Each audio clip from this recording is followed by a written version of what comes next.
ഫിലിമി പ്രസിലേക്ക് എല്ലാവർക്കും സ്വാഗതം. നടനും MLAയുമായ മുകേഷിൻ്റെ കേസിനെക്കുറിച്ച് ഒരു ഭാഗത്ത് സജീവമായ ചർച്ച നടന്നുകൊണ്ടിരിക്കുകയാണ്. മുകേഷിനെ പുറത്താക്കുന്നില്ല, മുകേഷിനെ സംരക്ഷിക്കുന്നു, മുകേഷിനെ അറസ്റ്റ് ചെയ്യുന്നില്ല, മുകേഷിനെ അറസ്റ്റ് ചെയ്യാതിരിക്കാനുള്ള കാരണങ്ങൾ വേറെയാണ്. ഇങ്ങനെ കുറേ വാർത്തകൾ എന്നെ പ്രചരിപ്പിച്ചുകൊണ്ടിരിക്കുക.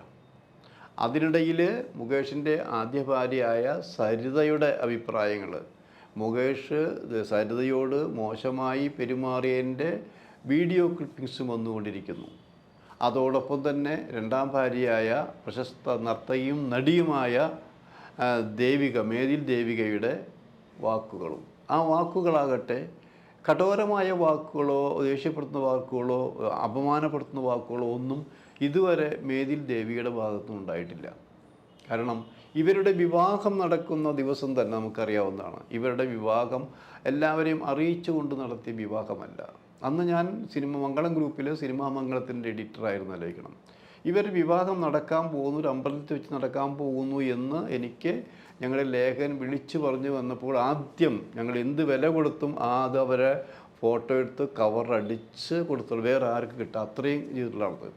അന്ന് തുടങ്ങിയപ്പോൾ അന്നും ഞങ്ങളുടെ ചർച്ച എന്തായിരുന്നു, എന്തുകൊണ്ട് മേതിൽ ദേവിക മുകേഷിനെ വിവാഹം കഴിച്ചു എന്നുള്ള ചോദ്യം ഒന്നും ഉണ്ടായിരുന്നു. കാരണം പ്രായത്തിൽ വ്യത്യാസമുണ്ട്, പിന്നെ ഇവർ തമ്മിൽ എങ്ങനെ പരിചയപ്പെട്ടു, ഏതൊക്കെ ചോദിച്ചിരുന്നതാണ്. പക്ഷെ പിന്നീട് നമ്മൾ കാണുന്നത് അവർ ശരിക്കും ശുദ്ധ കലാകാരനും കലാകാരിയുമായിട്ട് കൊണ്ട് അഭിനയത്തോടെ ഒരു നാടകം തന്നെ, ഒരു പുതിയ രീതിയിൽ നാടകം തന്നെ അവതരിപ്പിച്ചു എന്നാലോചിക്കണം. അത് ബാംഗ്ലൂരും മറ്റു സ്ഥലങ്ങളിലൊക്കെ ആയിട്ട് നാടകങ്ങൾ ഈ രണ്ടുപേരും അവതരിപ്പിച്ചു. അതിലൂടെ ശ്രദ്ധ പിടിച്ചു പറ്റിയതാണ്. ഒരു മാതൃകാ ദമ്പതികൾ എന്ന നിലയ്ക്കാണ് കേരളം പിന്നെ ഇരുവരെയും കണ്ടതെന്ന് ആലോചിക്കണം. ഒരു സുപ്രഭാതത്തിലാണെന്ന് ആലോചിക്കാം പിന്നീട്. പക്ഷേ ഒരു സുപ്രഭാതത്തിലാണ് ഇവർ വേർപിരിയാൻ തീരുമാനിച്ചു എന്ന് പറഞ്ഞു. അന്ന് അതിന് പറഞ്ഞ കാരണങ്ങൾ മുകേഷ് രാഷ്ട്രീയത്തിൽ തുടരുന്നത് മേതിൽ ദേവിക്ക് ഇഷ്ടമല്ല, കുടുംബജീവിതമാണ് അവരാഗ്രഹിച്ചത് എന്നുള്ള രീതിയിലാണ് അവരുടെ അഭിമുഖങ്ങളും മറ്റും വന്നതെന്ന് ആലോചിക്കണം. അങ്ങനെ അവർ സത്യത്തിൽ നമ്മളെയൊക്കെ വിശ്വസിപ്പിച്ചുകൊണ്ട് അവർ രണ്ടായി തന്നെ ജീവിക്കുകയാണ്.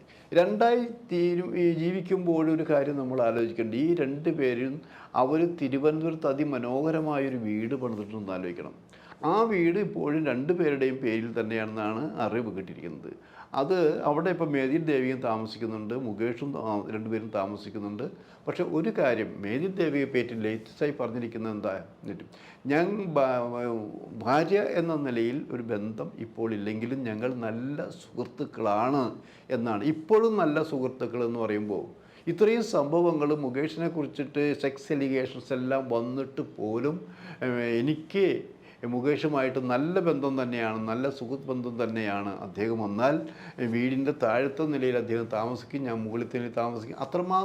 അത്രയും കാര്യങ്ങൾ തുറന്ന് പറഞ്ഞു കഴിഞ്ഞു എന്ന് ആലോചിക്കണം. ഇത് പറയുമ്പോൾ കൂടി ആലോചിക്കേണ്ടത് എന്താ, ഇപ്പോൾ നടന്നുകൊണ്ടിരിക്കുന്ന കേസ്, ഇപ്പോൾ നടന്നുകൊണ്ടിരിക്കുന്നതിൻ്റെ എല്ലാ കാര്യങ്ങളും തനിക്ക് അറിയാമെന്ന് മേതിൽ ദേവിക പറഞ്ഞു കഴിഞ്ഞു. അതിനറിയാമെന്ന് പറഞ്ഞ ചുരുക്കം എന്താ, ഈ കേസിൽ മുകേഷ് മുമ്പത്തെ കാര്യങ്ങളല്ല, ഈ കേസിൽ മുകേഷ് നിരപരാധി തന്നെയാണ് എന്ന് വ്യംഗ്യാർത്ഥത്തിൽ തന്നെ മേതിൽ ദേവിക പറഞ്ഞു കഴിഞ്ഞിരിക്കുന്നു.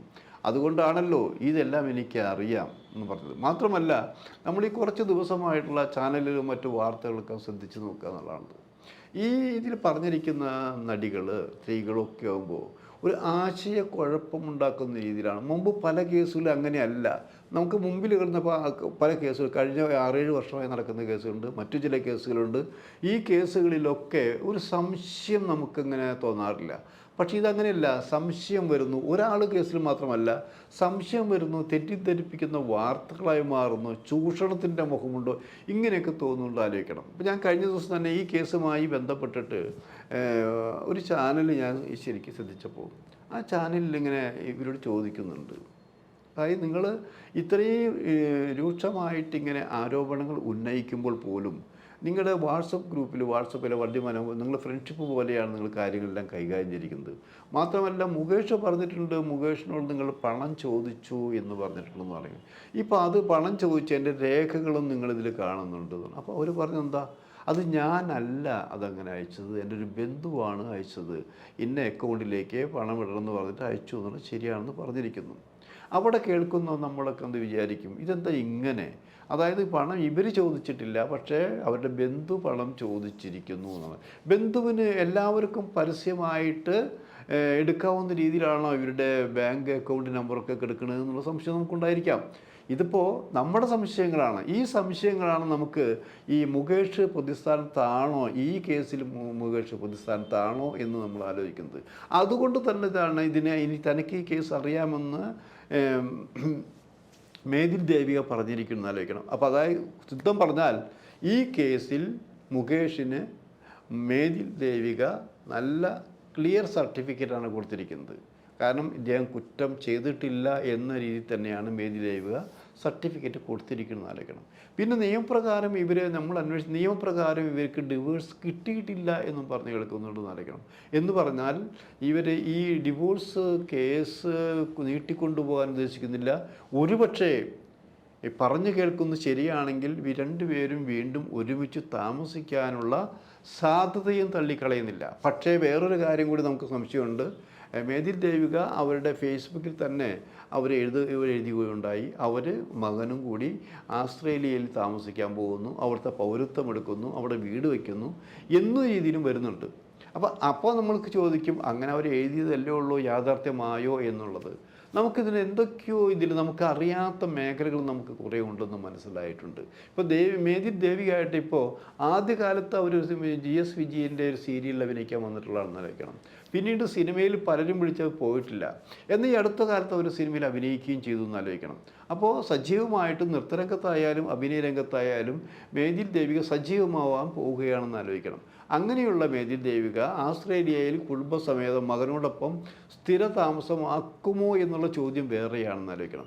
ഇത്രയും കാര്യങ്ങളൊക്കെ നടന്നുകൊണ്ടിരിക്കുമ്പോൾ സത്യത്തിൽ മുകേഷിനോട് കൂടുതൽ ശത്രുത തോന്നേണ്ട ഈ സമയത്ത്, കാരണം മറ്റുള്ളവർ ഇപ്പോൾ സരിത അടക്കമുള്ളവർ ശത്രുത കൂടി വരികയാണ്. ഈ ശത്രുത കൂടി തോന്നേണ്ട സമയത്ത്, മുകേഷിനെ കുറിച്ച് ദോഷകരമായിട്ട് പറയേണ്ട സമയത്ത് അങ്ങനെയൊന്നും ചെയ്യാതെ ഈ കേസിൽ മുകേഷ് നിരപരാധിയാണ് എന്ന് പറയുന്ന രീതിയിൽ, വ്യക്തമാക്കുന്ന രീതിയിൽ മേതിൽ ദേവിക സംസാരിച്ച് കഴിഞ്ഞു എന്ന് ആലോചിക്കണം. അത് അവർ പറഞ്ഞിരിക്കുന്ന എല്ലാ വാക്കുകളും എല്ലാ ഇൻ്റർവ്യൂകളും നമ്മൾ എടുക്കുക, വരികൾക്കിടയിൽ നമ്മൾ വായിച്ചു നോക്കൂ. വരികൾക്കിടയിൽ വായിച്ചു നോക്കുമ്പോൾ ഇതല്ലേ സത്യം? ആ സത്യം അങ്ങനെയാകുമ്പോൾ എവിടെയോ പിഴവ് പറ്റിയിട്ടുണ്ട്. ആരാണ് ആ പിഴവുണ്ടാക്കിയത്, ആരാണ് ആ വിടവുണ്ടാക്കിയത് നമ്മൾ അന്വേഷിക്കേണ്ടിയിരിക്കുന്നു. ഒരുപക്ഷെ അതുകൊണ്ട് തന്നെയായിരിക്കാം ഇതൊരു ഫോൾസ് ന്യൂസ് ആകാനാണ് സാധ്യത എന്ന വിലയിരുത്തലും തെളിവുകളും വെച്ചായിരിക്കാം മുകേഷിന് ജാമ്യം കിട്ടിയത് എന്ന് പറയുന്നു. അങ്ങനെയെങ്കിൽ, അതായത് നമ്മളെന്നും പറയുന്ന ഒരു കുറ്റം ചെയ്യാത്തവൻ ശിക്ഷിക്കപ്പെടരുത് എന്നുള്ളതാണത്. എന്തായാലും മുകേഷ് വളരെ സന്തോഷവാനാണ്, മേതിൽ ദേവിയും സന്തോഷവതിയാണ്. കാരണം തൻ്റെ മുൻ ഭർത്താവ്, നിയമപ്രകാരം ഡിവോഴ്സ് പോയിട്ടില്ലെങ്കിൽ പോലും ഭർത്താവ് ഈ കേസിൽ നിരപരാധിയാണ് എന്ന് വളരെ വ്യക്തമായി മേതിൽ ദേവിക സ്ഥാപിച്ച് കഴിഞ്ഞിരിക്കുന്നു.